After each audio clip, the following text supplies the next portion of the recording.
My co-host has abandoned ship. I actually ate before sitting down. I usually do the video, then eat. And I'm usually starving by that point. But anyways, hey, this is the Louise book series. I'm Christina, and I've been trying. Let's see.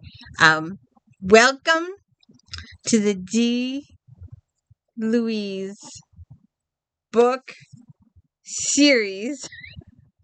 I try it. Series.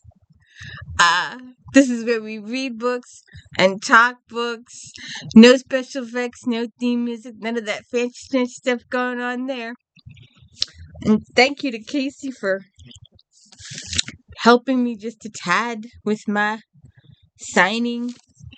I need to be able to, I can give it, I just can't read it back. I need to learn to read it back. But anyways, we are up to book 29, Kindred in Death. It's the third book in the Louise Charles arch. There's also, it's gonna be a shorter, but it's gonna be longer pieces. There's a lot of case in this book. There's a lot of case talk in this book. So, and I decided just to go with the longer pieces this time around. We are getting ever closer to Dallas, and while for the character, it's probably the worst book in the series for the character. Eve has to go through a tremendous. New York to Dallas is the most heart-wrenching for Dallas to deal with, but it's the accumulation of all the books before it. It's all that stuff from book one. It's that storyline crescendoing. And does it ever crescendo? It's huge, massive crescendo. So anyways, if you haven't tuned in before and you're still here, because my analytics say you signed after 22 seconds, but if you're still here, I appreciate you still being here. And if you could hit the like and subscribe, that'd be good too. But my co-host is back. I've reviewed all the books, so it's In Death, D. Louise book series, and they'll come up. They should come up. They might come up. But then, because they're my comfort books, I decided I needed a second way to go through them. So I've reviewed them all, but I wanted to do them again because they're my comfort books, and I didn't want to spend time reading a book if I couldn't share it with you. So this time around, we're spoiling the characters. We're talking spoilers, character spoilers. We're not talking plot, we're just talking characters. So anyways, this, like I said, this is the third book in the Louise Charles story arch.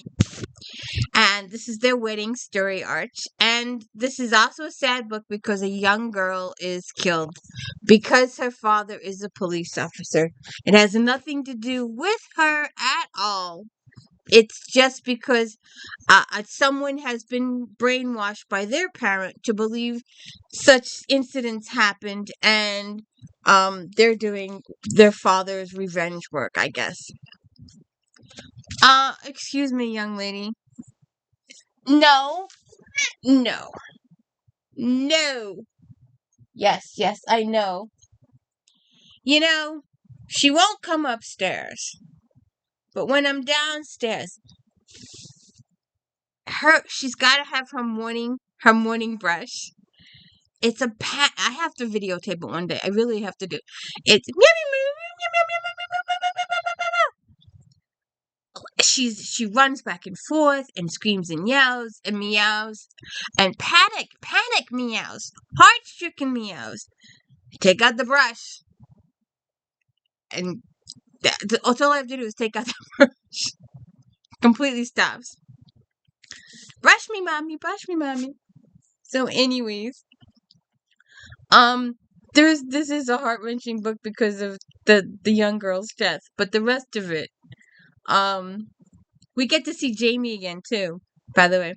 Oh, and if you didn't know, and I know I started this before, but I never got distracted, Eve Dallas is a lieutenant in the New York City Police's security department, and her husband is Rourke. Peabody is her partner. McNabb is Peabody's life partner, but he's also a detective in EDD. Somerset is the major domo, and Mira is the department shrink, and Whitney is her boss.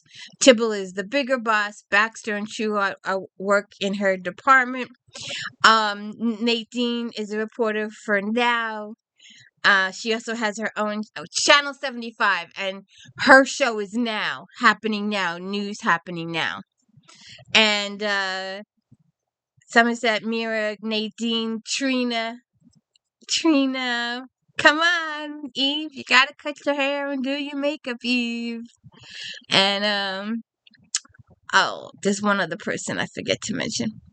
Feeney is the EDD captain, and he's also Eve's former mentor. So, anyways, we have had a holiday. Eve has the day off, and she's spending it with Rourke. And so they've been busy romping around the bedroom. There's been bedroom activity. So they're having breakfast, and they're talking about what to do next. I thought the agenda was nothing. It can be nothing or can be something. I picked yesterday, and that was a lot of nothing. There's probably something in the marriage rules about you getting to pick today.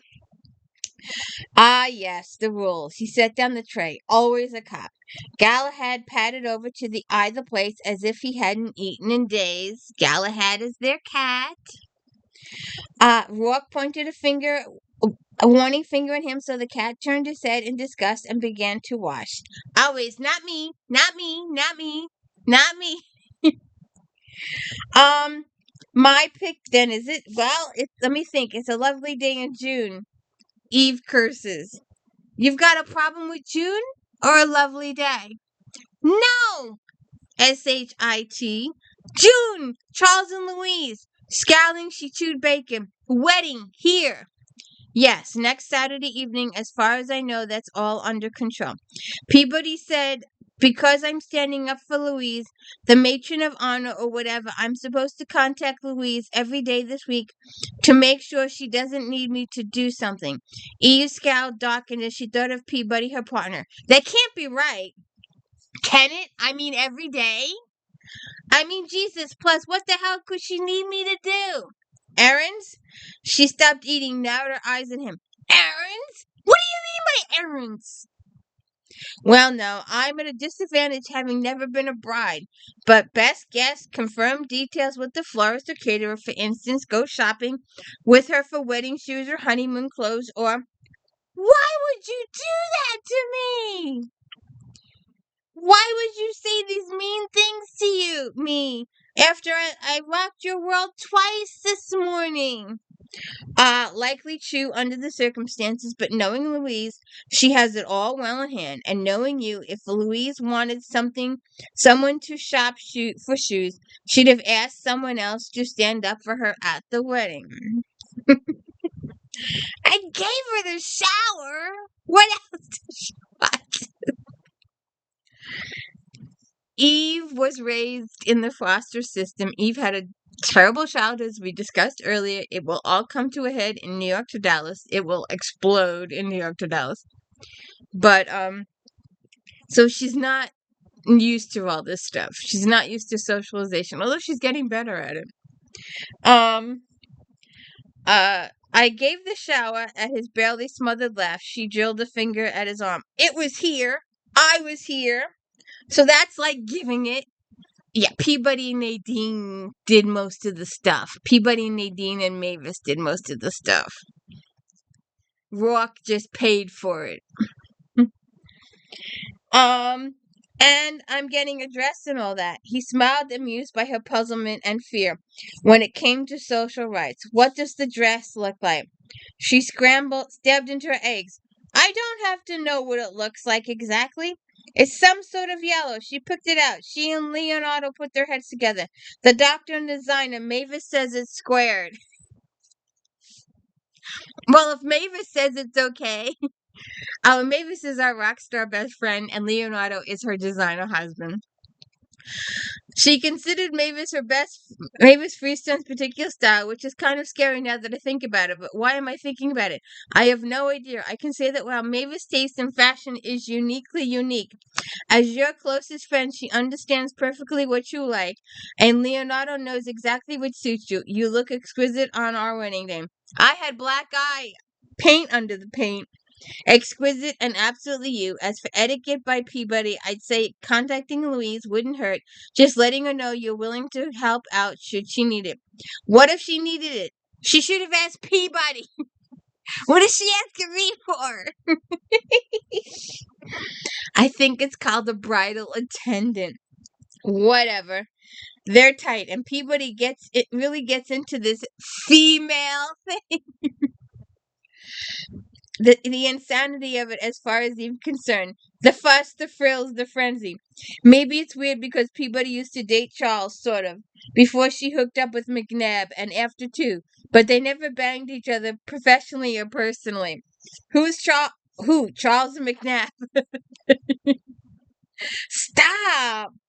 It got a quick laugh out of her before she thought about errands and shopping. Peabody and Charles never got naked when Charles was a pro, which is also weird that he was a licensed companion when he and Louise hooked up. The whole time they're dating and getting naked, it doesn't bother her that he's getting naked with other people professionally. Then he quits without telling her, trains to be a therapist, and buys a house and does the proposing deal. That was really good. We really enjoyed all that. Understanding Rourke let her run through it, fast words and jerky logic as she shoveled eggs, potatoes, and bacon. All right, what's this about? She stabbed eggs again, then put the fork down. I don't want to screw up for her. She's so happy, and they're so happy, and this is a really big deal. I get that. I really do get that. I did such a crap job on ours, the wedding. I'll be the judge of that. I did. I dumped everything on you. I believe you had a couple of murders on your hand. Yeah, I did. And of course, you didn't have anything to do but sit back in your giant piles of money. I wigged out on you, pissed you off the night before the wedding because she had a case. She had a case and she was closing the case. That got dragged out and kicked her out of my own drunk girl party at the strip club before I made the collar, which in retrospect was the point is I really don't do stuff, so I don't know how to do stuff. I need a thing for the thing, and I don't even know what the thing is supposed to be. You gotta love these books. You have to. Here, darling. Don't worry about it, darling. Your friends have got you covered. Only you. And it'll be the same for them, I wager. I want her to have what she wants. It makes me nervous, and that's friendship. You wear some sort of yellow dress and be there for her. That'll be enough. I hope so, but I'm not tagging her every day. That's firm. How does anyone eat a full Irish? Slowly and with great determination. I take it you're not determined enough. Not nearly. Well, then, if that takes care of breakfast, I've had my thought. Oh, well, on what to do next. We should go to the beach, get ourselves some sand and surf. I can get behind that. Jersey Shore, Hamptons, I was thinking more tropical. And he's like, he wants to jump on the jet and go down to Mexico. He owns the world. And then her communicator goes off, and the day ends there for them. I mean, personally, but I learned a new thing. B G P F A E. Best girl pals forever and ever. And one of a long time ago, he's visited us since. We've seen Jamie Lindstrom a couple times. And Eve doesn't know what's going on with him. So she gets a little surprised. She's talking to Jamie about the case. The young lady that was killed is a friend of Jamie Lindstrom's. Jamie Lindstrom is the kid with the electronic wizard brain who broke into Rourke's electronic system at the house, and it impressed Rock enough that he's trying to hire the kid for his company. But the kid wants to follow family footsteps and become a cop. So Rourke is trying really hard to encourage the kid to his side of town, and the kid is leaning to the other cop's side of town. So we're talking about the case, and we're talking about the people involved. And then he says,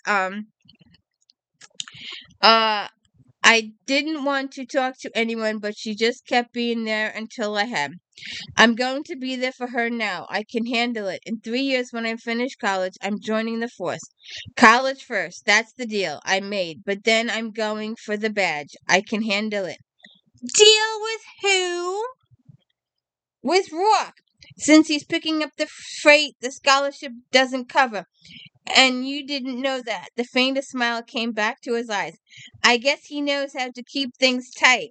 Apparently, if Feeney gives you the nod, I've got no problem with it. I'm sorry you lost your friend, Jamie. I just thought that was cute. And then, Peabody and Eve had a chat, but then on, let's skippy. I would just love to sit here and read actually, Promises is the book that I like to read, often. But, why did I want this?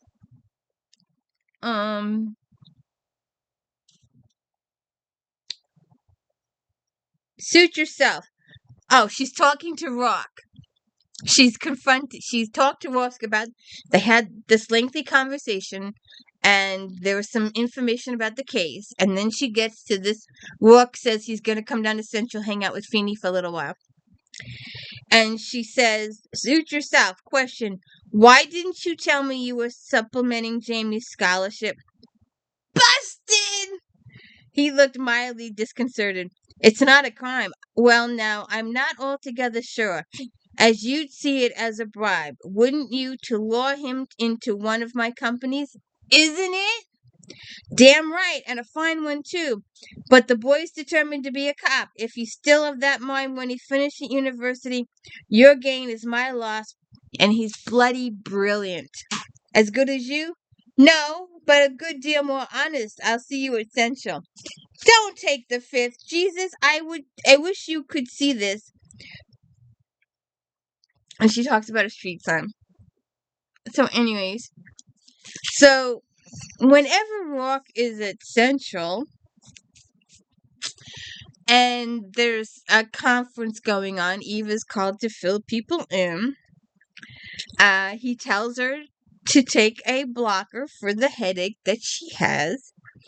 And then he says, it's not so bad. I'll work it off. The pizza I ordered should help. You ordered pizza? Eve totally 100% believes some of us in the reading world think that Rock should be the new vendor for Central and all of the cop universe, and supply the vending machines and the cafeterias for all the cop areas. But Eve truly and 100% totally believes the cops deserve to eat horrible stuff because they're cops.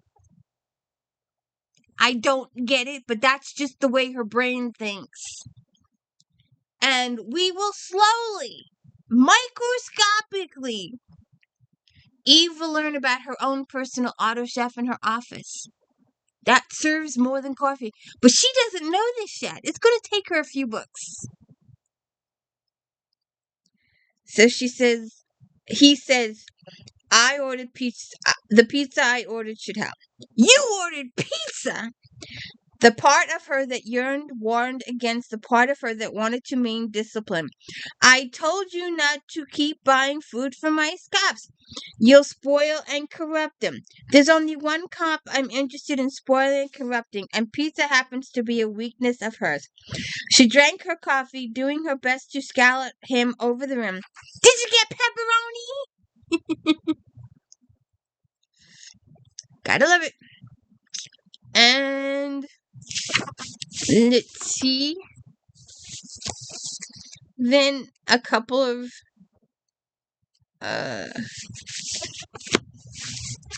Rourke is he has to feed her supper the next day. And she lifted one of the silver tops and studied the plate below. A chunk of lightly grilled fish topped a colorful mix of vegetables with a spray of pretty pasta curls. It looked healthy. He laughed, kissed her again. I'll wager it'll go down easy enough. Then you can wipe the healthy out with too much coffee and some of those cookies you've stashed in your office. Stash indicates concealed.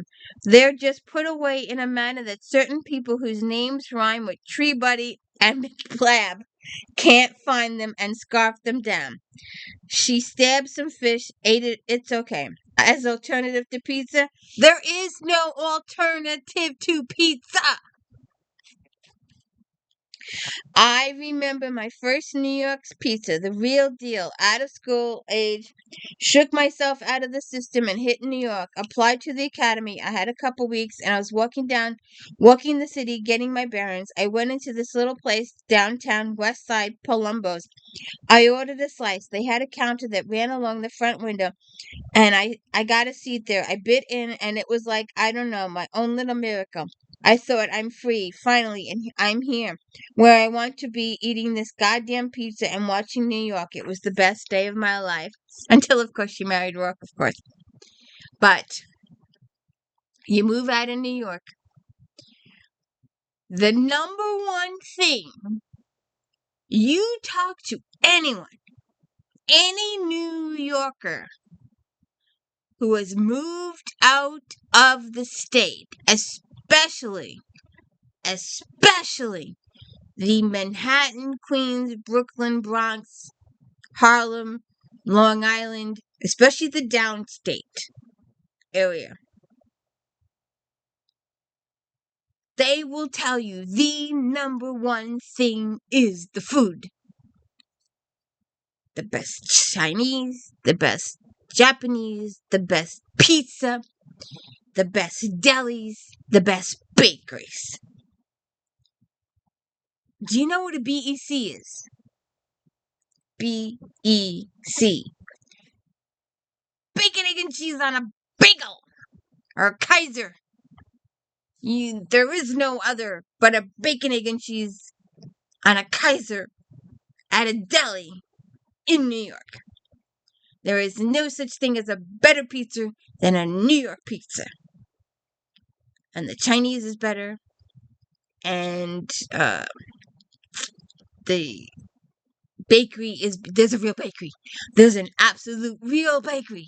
A standalone bakery and a standalone deli. You don't get those at other parts of the country. Your deli's in your supermarket and your bakery's in your supermarket. New York has its own delis.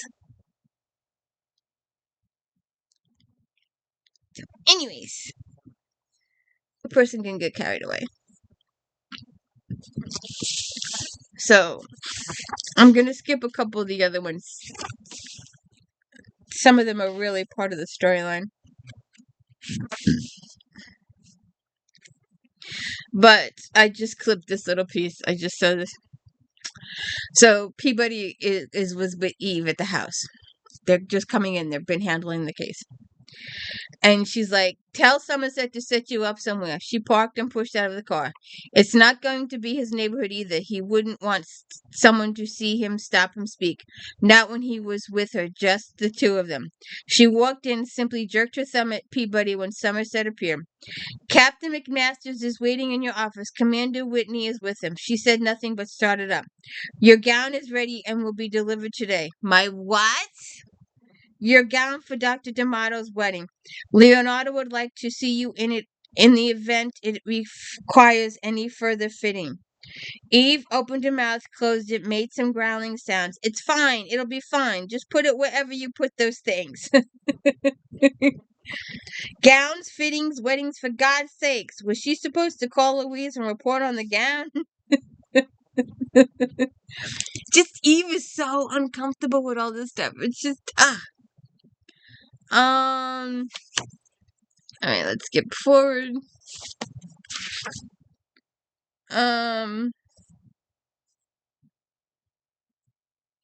What do they want this? I don't know. Oh, there's got to be one of these every book. There has to be one of these every book because we, the readers, enjoy it. She's talking with Mira. They're on the street. Oh, they're at the. I think they're at the college campus. They're on the street anyway. And Eve stops Mira mid sentence and says, "Be right back." She'd seen the snatch, and really the mark deserved it, bopping along, gawking at storefronts with his back pocket bulging. Or it had been until the street thief plucked out the wallet with the classic bump and grab. The thief continued on, unhurried, with the wallet already inside the right front pocket of his pants, under the bulk of his baggy hoodie. Eve sprinted a quarter block to close the distance, then dropped down to a brisk New Yorker's pace. She tapped the thief on the shoulder. Sorry, can you help me? With what? Well, I've got other stuff to do, really pressed for time. So you could help me out and just hand me the wallet you just lifted. It's in there. She slapped her hand in his pocket. And any other property you've lifted today, that we can both be about our businesses. Don't know what you're talking about. Piss it. She felt him gather to run, grabbed his shoulder. You could really make this quick and simple for both of us. I don't want to take the time to. Hey. He ducked, pivoted, squirmed like a snake shedding skin, and left her holding an empty hoodie. He squat torso on squat legs. It really wasn't a challenge, despite the fact that she had to dodge pedestrians when the thief was content to shove Bull and brush them through them. She caught him before the end of the block. Help, help, police. Come on, you moron. You know I'm the police. She cuffed his hands behind his back, kneed his legs apart to make him spread them. If you make me chase you again, you're going to be eating the sidewalk. And she patted him down, found no weapons and 6 wallets. Any one of these yours, asshole? I found those. I was going to cop and turn them in, swear to God. Uh-huh. I saw you find this one guy's back pocket. I'm sure he's going to be really grateful. I called for the uniforms, Mira said, hurrying up.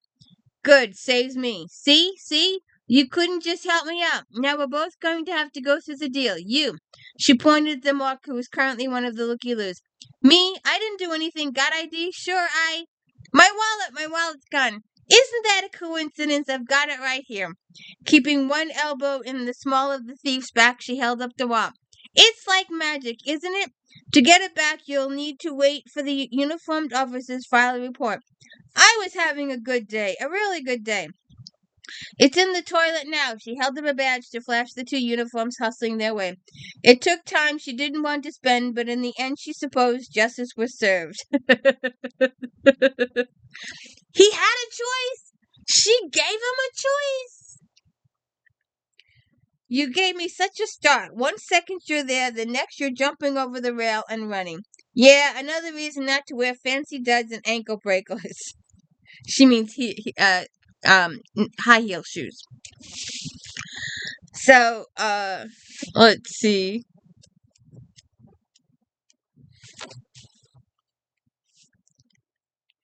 Oh, Eve has finally. She's got a couple minutes. She's doing killing 2 birds with 1 stone situation. She's canvassing the neighborhood for something, for the case purposes. But it's also Louise and Charles' new neighborhood. So while she's there, she's walking through that stuff. So she's not really, Eve is always paying attention, but she's immersed. She might have walked by if Louise hadn't hailed him. Dallas, you have to be the last person I expected to see walking by. Distracted, Eve stopped, glanced over, and there was the bride-to-be, with her sunny hair under a pink ball cap, wearing a dirt-smeared t-shirt and a baggy cotton pants. The doctor held some sort of little shovel in her hand, while flowers burst into bloom at her feet. I was in the neighborhood, sort of. Did you actually do that? She's planting at the flowers Louise is planting. I did. Who knew? I was going to get someone to do it. Then I thought, for God's sakes, I can dig in someone's abdomen. I ought to be able to dig in some dirt, and it's fun. I wanted to get it all before the wedding. Some of the out-of-town guests are coming for dinner tomorrow night. I have to be insane adding a dinner party to the list, but I can't stop myself. Come in. You have to see the house. I was just swinging by. Come on, Eve. Come on, come on. Make me happy. Come see the house. Oh, all right. I'll come see the house because it's important to you. You look stupid happy in a good way. I am. We are. Charles is down in his office with clients. He'll be another hour at least. How's that going? It's going great, and it's so much what he wants now. This is all so much what we want. And she takes her for the tour of the house, and then she shows her then the bridal room, and she has her schedule out on a board, and Eve says it reminds her murder board because it's got charts and seating plans and gifts and wardrobe and honeymoon details, etc., etc., etc. You don't need me, not for the details, but boy, otherwise. She grabbed Eve's hand, then released it to wrap her arms around herself. The quick, quirky movements were completely out of character.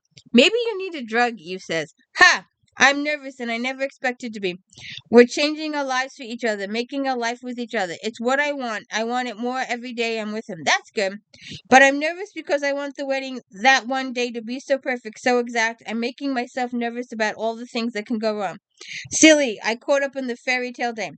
Because you're not nervous or worried of what comes after it. The two of you have already changed your life, made your life. It's here in this house. Oh, God, I do need you. That's right. Exactly right. We did. We have. I'm not. Okay. I can worry about the limo being late, picking me up at the hotel, or the flowers being off a shade, or what size foods for the champagne, because marrying Charles doesn't make me nervous. It makes me happy. And, she tells,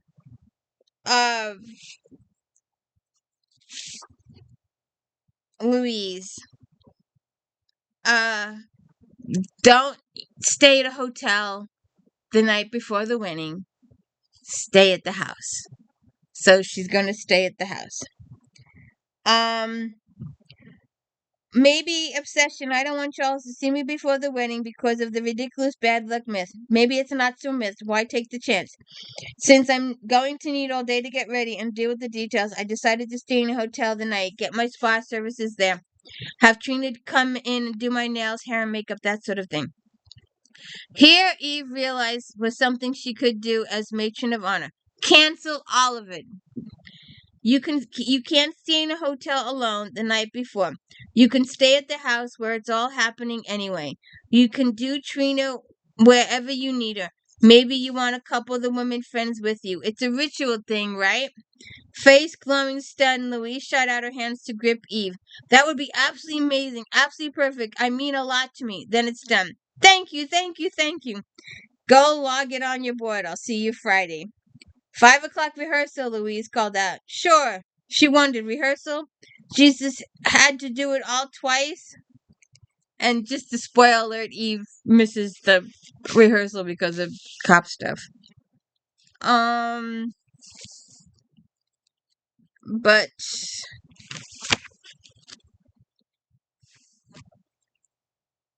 you always gotta do this the Somerset thing. And when she walked into the house, she gave Somerset one brief glance. Why don't you just outfit a droid in one of those funeral director suits and have it lurk in the foyer? It would be livelier. Then I would miss your daily attempts at wit. I only need to attempt as the target comes in at half. She bounced up the staff, hat pleased, half wit, she thought. Pretty good one. Alright. Let me just check out this. I'm running. Oh. So for part of the case, Eve has got to go to Alabama. We won't discuss the reasons why, but this interaction with Baxter is so cute. Are you seriously in Alabama? Baxter demanded. I'm on my way to transfer and be heading back. Could you pick up some barbecue? There's nothing like Southern barbecue. Baxter, it's your ass getting barbecued if you're tagging me for nothing. Can I have barbecue if I've got something? Jesus, Dallas, you're going to scare my appetite away with that face. Okay. And he gives her the details. And, Rourke gets Baxter the barbecue, by the way.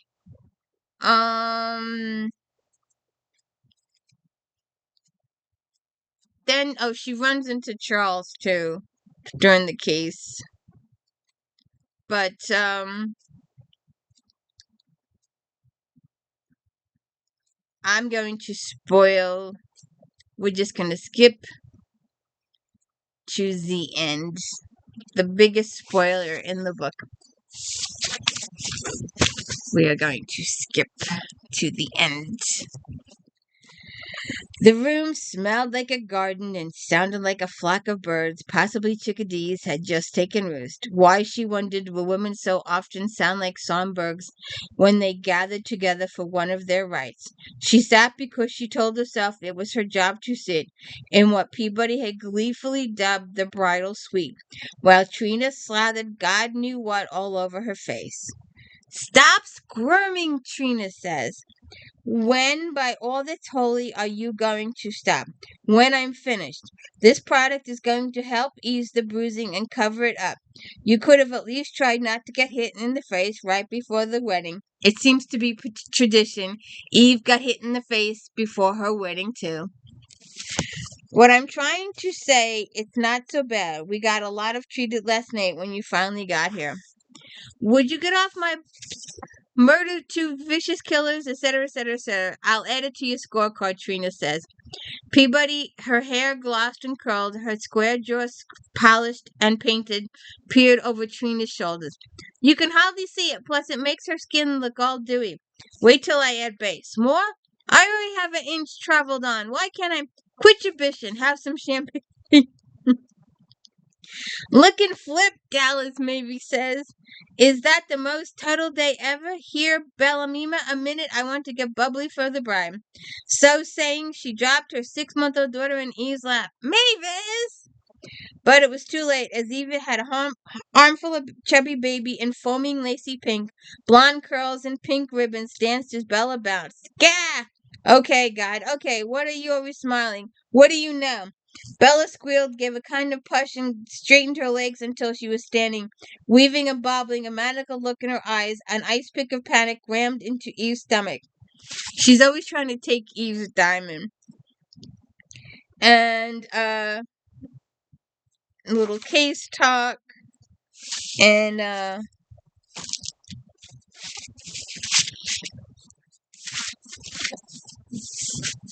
we'll leave it at that.